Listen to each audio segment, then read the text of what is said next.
ಇಡೀ ವಿಶ್ವದಲ್ಲೇ ಜೀವ ಸಂಕುಲಕ್ಕೆ ಪೂರಕವಾಗುವ ವಾತಾವರಣ ನಿರ್ಮಿಸುವಂತದ್ದು ಒಂದು ಸರಪಳಿ ಮಾದರಿನಲ್ಲಿ ಇವತ್ತು ಪಕ್ಷಿಧಾಮ ಇದೆ. ಪಕ್ಷಿಧಾಮ ಅಂತಂದ್ರೆ ಅಲ್ಲಿ ಎಲ್ಲಾ ರೀತಿಯಲ್ಲಿ ಕೂಡ ಒಂದು ಜೀವ ವೈವಿಧ್ಯತೆ ಇದೆ.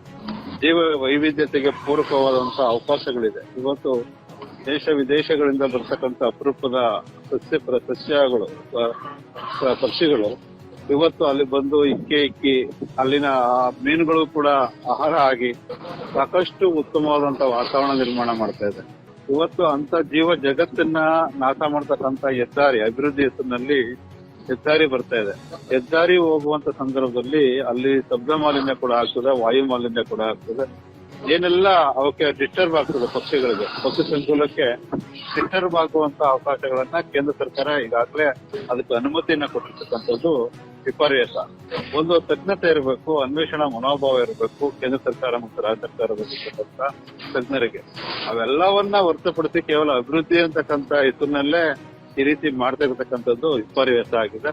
ದಯವಿಟ್ಟು ಈ ಪ್ರಪಂಚಕ್ಕೆ ಒಂದು ವಿಶೇಷವಾಗಿರ್ತಕ್ಕಂಥ ಜಿಲ್ಲೆನಲ್ಲಿ ಪ್ರೇಕ್ಷಣೀಯ ಮತ್ತು ಈಗಿನ ಪರಂಪರೆಯ ಮಾರ್ಗದರ್ಶಿಗಳಿಂದ ಕರೆಯಲ್ಪಡ್ತಕ್ಕಂಥ ಯುವ ಜನಾಂಗಕ್ಕೆ, ವಿದ್ಯಾರ್ಥಿಗಳಿಗೆ ಪಕ್ಷಿ ಸಂಕುಲಗಳನ್ನ ಉಳಿವಿಗಾಗಿ, ಪಕ್ಷಿ ಸಂಕುಲಗಳ ಪರಿಚಯಕ್ಕಾಗಿ ಅದನ್ನ ಮುಂದಿನ ತಲೆಮಾರಿಗೆ ಕೊಂಡೊಯ್ತಕ್ಕಂಥ ಅವಕಾಶ ಇರತಕ್ಕಂಥದಕ್ಕೆ ಈ ಪಕ್ಷಿಧಾಮ ದೊಡ್ಡದಿದೆ.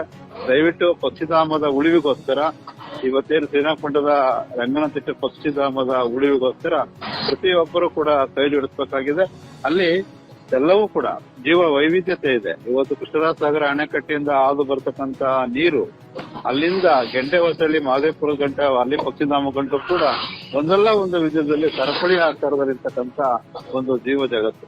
ಆ ಜೀವ ಜಗತ್ತಿನ ಉಳಿವಿಗೋಸ್ಕರ ಚುನಾಯಿತ ಪ್ರತಿನಿಧಿಗಳು ಮತ್ತು ತಜ್ಞರು ಮರುಪರಿಶೀಲನೆ ಮಾಡಬೇಕು.